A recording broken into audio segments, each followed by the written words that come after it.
அனைவருக்கும் வணக்கம்.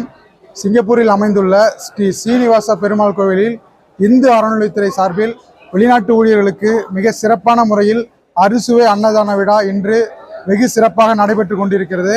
இந்த விழாவை ஏற்பாடு செய்த கோவில் நிர்வாகத்திற்கும் இந்து அறநிலையத்துறைக்கும் வெளிநாட்டு ஊழியர்கள் சார்பாக நன்றியையும் வணக்கத்தையும் தெரிவித்துக் கொள்கிறோம். தொண்டு ஊழியர்கள் பலர் இந்த அன்னதான விழாவில் பங்கேற்று தொண்டினை இறைநாட்டு ஊழியர்கள், தன்னார்வர்கள், தொண்டு ஊழியர்கள் அனைவரும் இந்த அன்னதான விழாவில் பங்கேற்று இறைப்பணியை சீரும் சிறப்புமாக செய்து வருகிறார்கள். மற்றும் இந்த விழாக்கு நெஞ்சார்ந்த நன்றியை தெரிவித்துக் கொள்கிறோம். எங்களது சிங்கை ஃப்ரெண்ட்ஸ் குழு வெகு சிறப்பாக இறைப்பணியை இந்த தன்னார்வ தொண்டுமாக செய்து கொண்டிருக்கின்றோம்.